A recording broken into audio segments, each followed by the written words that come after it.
Hello everyone, how are you doing? If you're new to Life's Dilemma, welcome. So today I'll be attempting to answer a question which asks, my partner has a very bad credit rating, should I run? So my partner has a very bad credit rating, should I run? In my opinion, having a bad credit rating has a lot of different dimensions to it.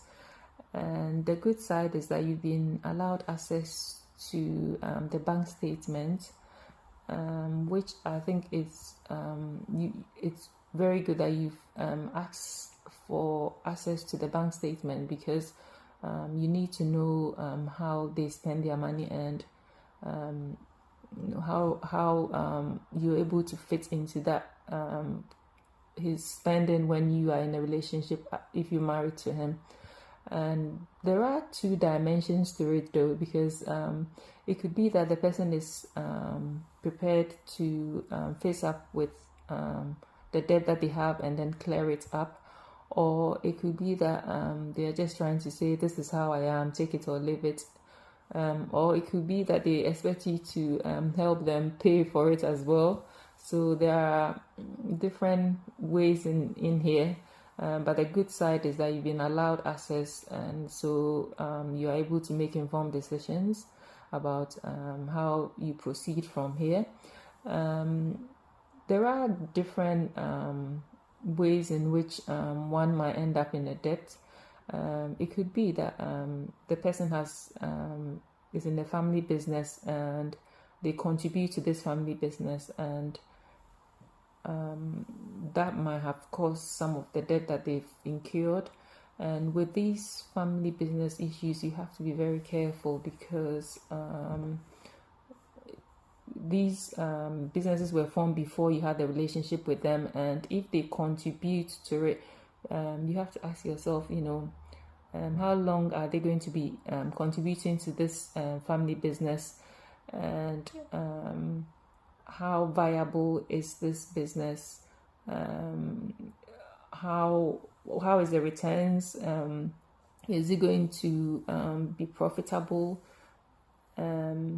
So these are some of the questions that you have to ask yourself, and you have to be realistic here to know how you're able to fit into this setup that has already been formed. Also, it could be that it's a person who doesn't live within their means. They are not realistic. They just want to buy the new car. Like there is, they want to be trendy. I think you've met one of these people before. They want to show that they are also there and they are rich, although they're just not being realistic here. They live beyond their means, and this type of person, I think you should just take your shoes and run.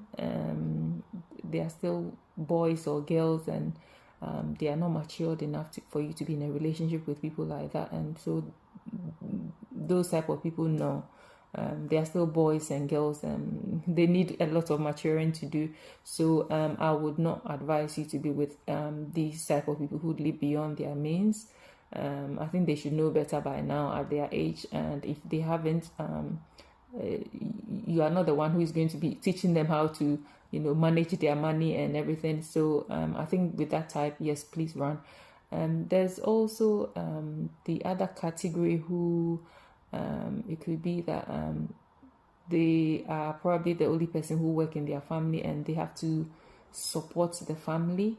And those situations are very tricky because here is the person who wants the family to do well, but no one is working and they have to look after them. And with this situation, you have to understand the mentality of the partner that you are with. There should be a lot of communication done to know if he's in any way trying to set up a situation where the family are not going to be very dependent and entitled to be getting money from him.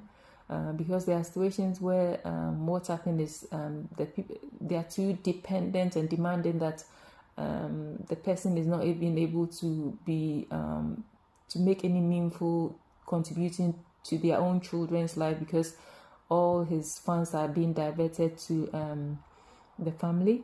So I think that they should have a proper structure in place so that they are able to win them off them.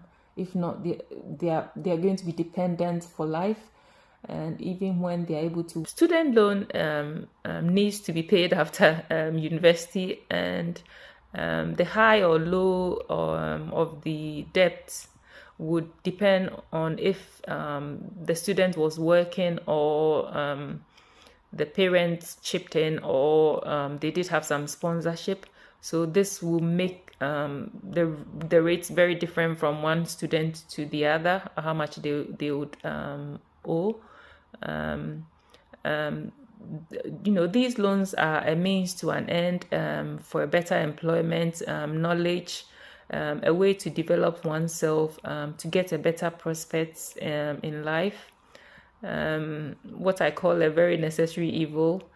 And in all these situations, look at the person's attitude, their mentality, and the type of strategies they have in place to clear their debts. In understanding what they intend to do, you would also be able to understand how they think, isn't it?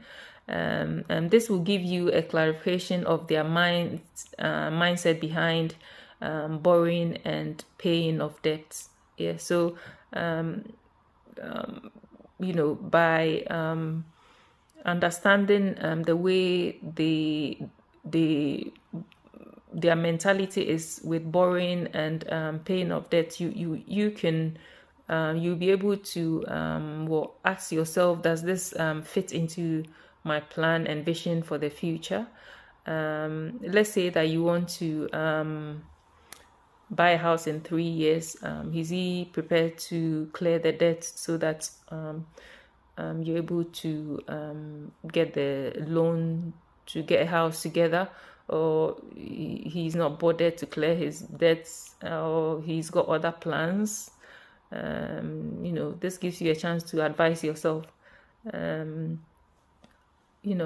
Also, after marriage, your partner's debt indirectly becomes yours, and you say, what? How can my partner's debt indirectly becomes my debt? Yeah, that's because obviously, if they have to contribute to anything, they wouldn't be able to contribute as much, because a lot of the money is going to be put into the installments of the debts that they have. So indirectly, if they were able to give out extra, they wouldn't, because they've got other debts to pay, to clear. So yes, indirectly you are indebted because of your partner as well. And obviously, some couples, what they do is to have a separate account. So I have my account, you have your account, and then they would have a joint account which they will use to pay expenses in the house. So this joint account is just for expenses. And I think sometimes doing that also gives you the peace of mind. So everyone is responsible for what debt that they end up in having. So you're not having to police, why have you given this? Why have you done this? So at least it gives you some peace of mind. So that's what some couples opt for, which is also very good. But in all these, it's about choices, what best fits, and what you're able to cope with. What you're able to cope with, because the way people want to spend varies, and the reasons and the mentality behind why they want to spend is very different from everyone. And what you find necessary, someone would not find necessary in spending on. So as I've said, is a choice, what fits you and what you're able to cope with. Stay blessed. Bye.